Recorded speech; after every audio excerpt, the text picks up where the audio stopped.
तो नमस्कार विद्यार्थियों, स्टडी विद शेफ की ऑनलाइन क्लासेज में आपका स्वागत है। जैसा कि अपन साइंस में आगे चल रहे थे और साइंस में अमल क्षार के अंदर अपन पढ़ रहे थे पीएच स्केल। पीएच स्केल लगभग अपन ने कंप्लीट पढ़ लिया था। पीएच स्केल क्या होता है, किस हिसाब से ये काम करता है, कैसे ये अम्ल और क्षारकता को मापता है, ये अपन ने पढ़ लिया था। और पीएच का दैनिक जीवन में उपयोग क्या होता है, इसको भी अपन ने कंप्लीट कर लिया था। और आज की क्लास में अपन चलते हैं उसी अम्ल क्षार के अंदर और एक अच्छे से तथ्य की ओर। और वो अच्छा सा तथ्य क्या है वो देखिए, आज पढ़ते हैं। आज की क्लास में अपन क्या पढ़ते हैं, आज की क्लास में पढ़ते हैं कि अपने प्रकृति के अंदर कुछ ऐसे अम्ल पाए जाते हैं जो हमें प्रकृति से प्राप्त होते हैं। मनुष्य का उसमें कोई हाथ नहीं होता। कुछ केमिकल तो जो होते हैं मनुष्य खुद बनाता है, अम्ल जो होते हैं, परंतु कुछ ऐसे भी अम्ल होते हैं जो हमें सीधे प्रकृति से प्राप्त होते हैं। और आज जो अपन पढ़ रहे हैं टॉपिक, उसमें से एक प्रश्न आना इस लेसन में से निश्चित ही है। तो आप समझिएगा इस चीज को कि सबसे पहले मैं क्या पढ़ा रहा हूं, प्राकृतिक अम्ल पढ़ेंगे कुछ, और फिर एक ऐसा रोचक तथ्य पढ़ेंगे कि जो प्रकृति है वो अपने को उदासीनीकरण विकल्प प्रदान करती है। जैसे मान लो अगर अपने को चींटी खा गई और चींटी खा गई तो उस चींटी ने अपन ने पढ़ा था कि अम्ल का स्त्रावण कर दिया। अब उस अम्ल का इलाज किससे होगा? जाहिर सी बात है कि उसका इलाज तो 100% क्षार से ही होगा, क्षारीय विलयन से ही होगा। तो ये प्रकृति क्या करती है, जहां उस चींटी ने या मधुमक्खी ने डंक मारा है, अम्ल छोड़ा है, उसी के पास में ही प्रकृति क्या करती है, अपने को अम्लीय वस्तुएं प्रदान करती है और अपन क्या कर सकते हैं, उसका इलाज कर सकते हैं। बस अपने अंदर समझ होनी चाहिए कि ये अम्ल है और ये क्षार है, इसकी वजह से ये सही हो सकती है चीज। तो चलिए इसकी बात तो बाद में करते हैं। एक रोचक तथ्य उदाहरण के साथ में मैं आपके सामने ये विकल्प प्रस्तुत करूंगा। उससे पहले अपन पढ़ते हैं क्या, प्राकृतिक अम्ल पढ़ते हैं। तो देखिए कुछ प्राकृतिक अम्ल के बारे में पढ़ते हैं, कौन कौन से प्राकृतिक अम्ल होते हैं। प्राकृतिक अम्ल, प्रमुख प्राकृतिक अम्ल, या ऐसे लिख लो प्राकृतिक अम्ल। आपके बुक में लिखे हुए उतने ही पढ़ते हैं, बाकी प्रकृति में बहुत से अम्ल होते हैं ऐसे। जैसे पहला मैं लिखता हूं कौन सा, पहला मैं लिखता हूं क्या, सिरका। पहला क्या लिखता हूं, सिरका। सिरका यानी इसको अपन बोलते हैं विनेगर, जो खाने में काम में लेते हैं अपन, विनेगर जो होता है। इस विनेगर के अंदर क्या होता है, एसिटिक अम्ल होता है। क्या होता है, एसिटिक अम्ल होता है। याद रखना है, आपको पूछ लेगा सिरके में कौन सा अम्ल पाया जाता है, तो एसिटिक अम्ल। फिर दूसरा, इनके सूत्र याद मत रखना क्योंकि ये तो एसिटिक अम्ल पीछे अपन ने दुर्बल क्षारकों के अंदर पढ़ा था, CH3COOH वो है, परंतु इनके सारों के सूत्र याद रखने जरूरी नहीं है। दूसरा देखो क्या होता है, संतरा जो होता है, संतरा खट्टा होता है। या आपको पूछ ले नींबू का, नींबू भी क्या होता है, खट्टा होता है।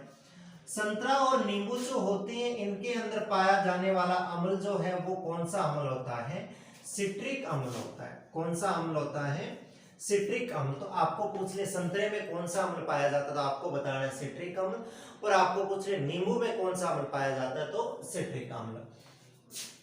तीसरी बात करते हैं अपन टमाटर की, या ऐसा कह दो टमाटर के रस में, या मैं सीधा लिखता हूं टमाटर, आप लिख सकते हो टमाटर के रस में।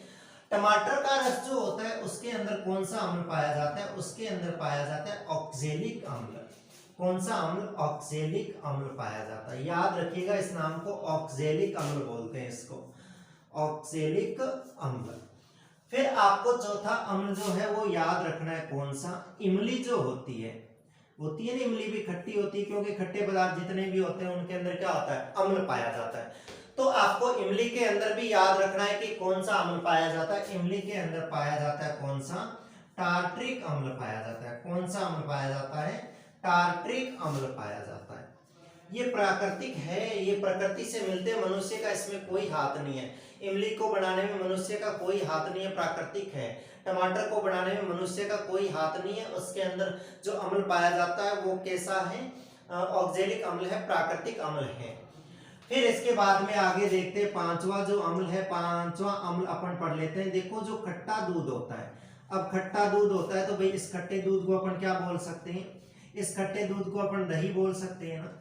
तो आपको ये कह दे खट्टे दूध में बताइए या किसके अंदर बताइए, दही के अंदर बताइए, तो आप कहोगे कि खट्टे दूध या दही के अंदर क्या होता है, लैक्टिक अम्ल होता है। क्या होता है, लैक्टिक अम्ल होता है। इसको भी आप याद रखिए कि खट्टा दूध जो होता है उसके अंदर क्या होता है, अपने लैक्टिक अम्ल होता है।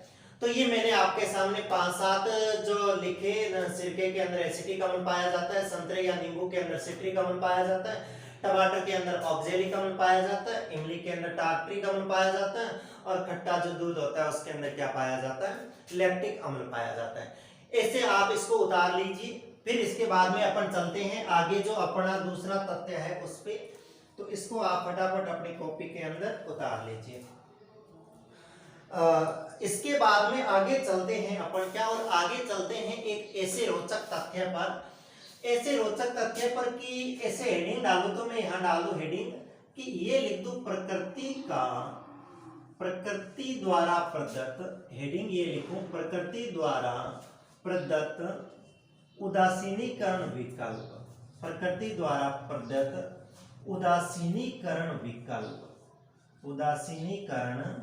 विकल्प, यानी प्रकृति जो है वो अपने को उदासीनीकरण का विकल्प प्रदान करती है।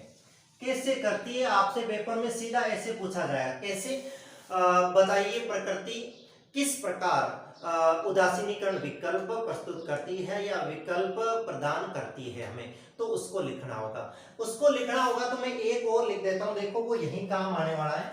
मैं छठा एक और हम लिख दूं, देखो चिंटी होती है, चिंटी डंक मारती है, या मधुमक्खी कह दो, कल अपन ने पढ़ा था चिंटी कह दो या मधुमक्खी कह दो, चिंटी या मधुमक्खी, और या कह दो क्या नेटल क्या होता है, बिच्छू, है ना। ये जो डंक मारते हैं इनके अंदर क्या होता है, मेथेनोइक अम्ल होता है। कौन सा अम्ल होता है, मेथेनोइक अम्ल होता है। ये मेथेनोइक अम्ल का क्या करते हैं, स्त्रावण करते हैं डंक के अंदर। यानी ये जाहिर सी बात है कि कोई भी जो ये जीव जंतु है या ये है, ये क्या करते हैं, अम्ल का उत्सर्जन करते हैं। और अम्ल क्या होता है, अपने जैसे चमड़ी के संपर्क में आते हैं, त्वचा के संपर्क में, तो जलन और दर्द होती है। तो ये सारे जैसे चिंटी मधुमक्खी या नेटल ये डंक मारते हैं, तो उस डंक में क्या करते हैं, ये मेथेनोइक अम्ल का स्त्रावण करते हैं, जो अपने त्वचा के संपर्क में आ जाता है। ठीक है, अब ऐसा ही देखो एक नेटल पादप होता है, क्या होता है, मैं एक उदाहरण के माध्यम से समझा रहा हूं और मैं आपको दिखा भी दूंगा इसकी पिक्चर। एक नेटल पादप होता है, ये नेटल पादप वही बिच्छू पादप होता है, जैसे नेटल का मतलब बिच्छू होता है ना, बिच्छू पादप होता है, तो बिच्छू पौधा बोलते हैं जिसको ना। ये बिच्छू पादप क्या होता है, ये पादप होता है, पादप की तरह ही पादप होता है, जैसे दूसरे पादप होते हैं वैसा का वैसा ये पादप होता है। परंतु इसकी खासियत क्या होती है, इसकी खासियत होती है कि इसकी जो ये पत्तियां होती है ना, इन पत्तियों के अंदर ऐसे कांटे नुमा क्या पाए जाते हैं, रोम पाए जाते हैं, बाल पाए जाते हैं।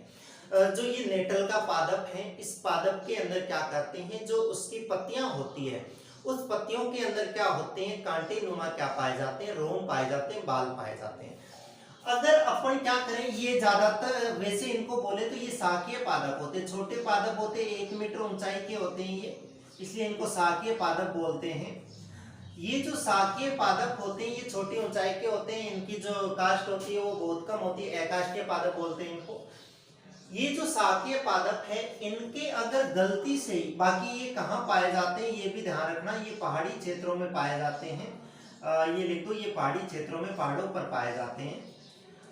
ये क्या करते हैं, अगर अपन गलती से ही क्या करते हैं, इसके हाथ लगा देते हैं, गलती से ही क्या करें, उनकी पत्तियों को अपन छू ले, तो क्या होता है, वो जो उसकी जो पत्तियां हैं वो क्या करती है, अपने शरीर के अंदर जैसे ऐसे लगता है कि उन्होंने वो कांटे चुभा देती है ऐसे, यानी पत्तियां क्या होती है, ऐसे बंद हो जाती है और वापस खुल जाती है। यानी अपने शरीर के अंदर क्या करती हैं, ये जो कांटे हैं ये क्या कर देती हैं, अपने लगा देती है चमड़ी के अंदर। अब ये कांटे लगा देते हैं, तो ये जो रोम और कांटे होते हैं ये क्या करते हैं, जैसे बिच्छू मेथेनोइक अम्ल स्रावित करता है, वैसे ये इसी के आधार पे इसका नाम भी क्या रखा, नेटल पादप ही रखा। ये क्या करता है, इसी की तरह ही मेथेनोइक अम्ल का क्या करता है, स्त्रावण करता है। और जाहिर सी बात है कि मेथेनोइक अम्ल का स्त्रावण करेगा तो अपनी चमड़ी के संपर्क में आएगा तो क्या होगा, जलन होगी। ठीक है, ये तो एक प्राकृतिक काम है कि प्रकृति ने ये नेटल पादप बना दिया, इसके रोम लगा दिए, मेथेनोइक अम्ल का स्त्रावण करवा दिया।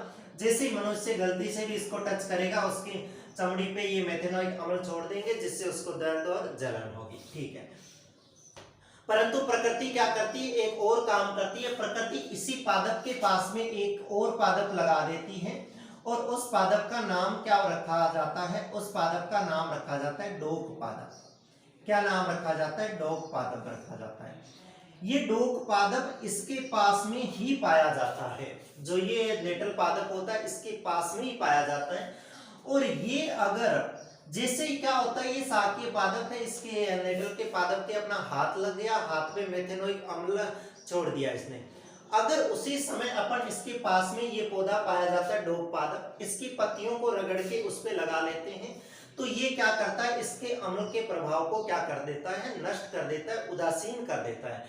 तो इसका मतलब ये हुआ कि ये जो पादप था इस अम्ल को खत्म कर रहा है, अम्ल को खत्म कर रहा है। इसका मतलब ये जो पादप है इसके अंदर किसकी मात्रा है, इसकी पत्तियों के अंदर किसकी मात्रा है, क्षारक की मात्रा है। होने में ये इससे बहुत दूरी पर हो सकता था, परंतु प्रकृति ऐसी अपने लिए सुविधा करती है, प्रकृति का अच्छा नियम है।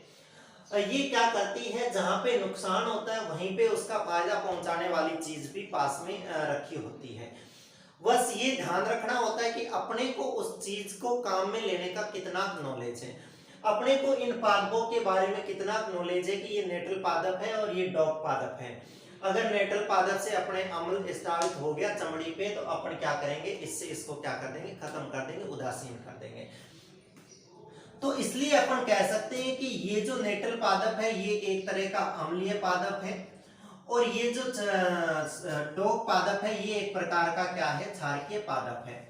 और ये दोनों प्रकृति के अंदर एक ही जगह पर पाए जाते हैं। अतः हम कह सकते हैं कि जो प्रकृति है हमें क्या करती है, उदासीनीकरण विकल्प प्रदान करती है।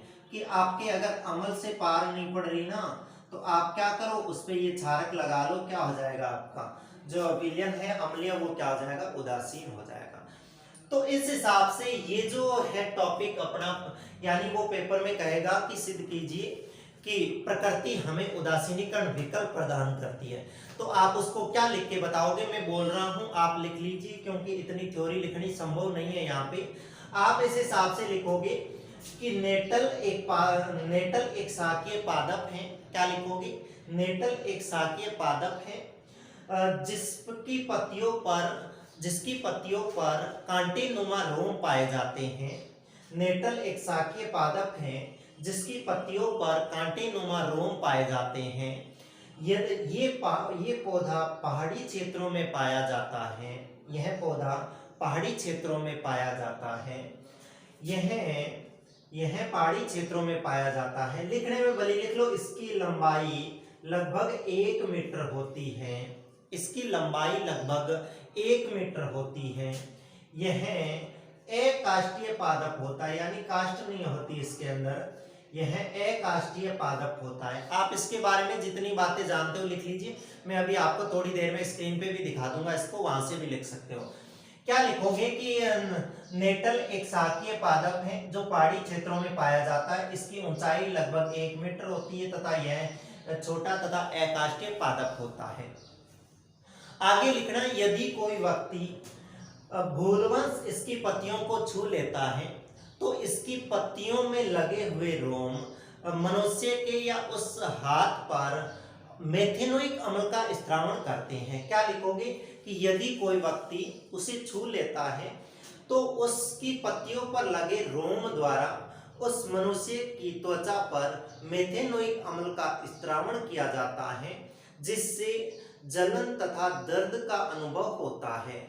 जिससे जलन तथा दर्द का अनुभव होता है। उसी समय इस पादप के पास में ही एक डोक नामक पादप पाया जाता है। उसी समय इस पादप के पास डोक नामक पादप पाया जाता है। उसकी पत्तियों को रगड़कर उस स्थान पर लगाने से इसकी अम्लता उदासीन हो जाती है। इसकी अम्लीयता उदासीन हो जाती है। अतः हम कह सकते हैं कि प्रकृति हमें उदासीनीकरण विकल्प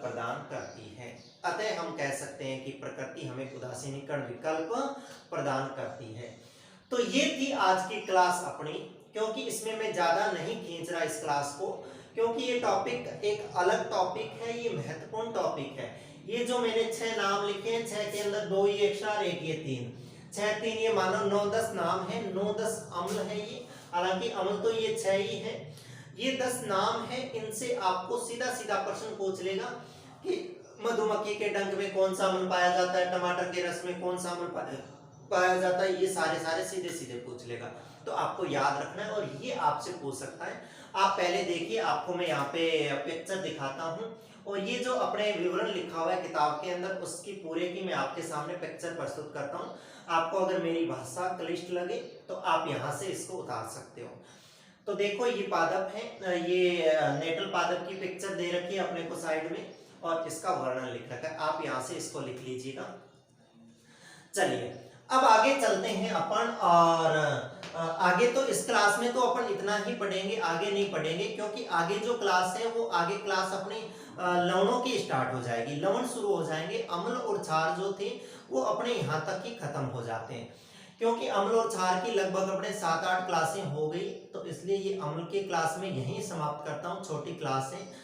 आप इन अम्ल और क्षारों की क्लासों को पढ़िएगा, इनके आधार पर ही कल जब अपन क्लास के अंदर पढ़ेंगे क्या लवण पढ़ेंगे तो वो आपको अच्छे से समझ में आएंगे, क्योंकि आपको पता है लवण का जो निर्माण होता है वो अम्लों और क्षारों के मिलने से ही होता है, अम्लों और क्षारों की अभिक्रिया से ही होता है। तो आप इसको भी ध्यान रखिए। थोड़ा सा मैंने कल जो बताया था आपको प्रबल अम्ल और प्रबल क्षार, उनके बारे में भी थोड़ा ध्यान रखिए। प्रबल अम्ल प्रबल क्षार, दुर्बल अम्ल दुर्बल क्षार, ये पढ़े थे अपन, इसको ध्यान रखिए। मोस्टली इस क्लास में से आप इसको ध्यान रखिएगा थोड़ा सा, इन अम्लों के बारे में यहाँ से सीधे सीधे प्रश्न पूछ लेते हैं। तो आज की क्लास में तो अपन इतना ही पढ़ते हैं, आगे पढ़ते आगे की क्लास में लवण। तब तक के लिए धन्यवाद।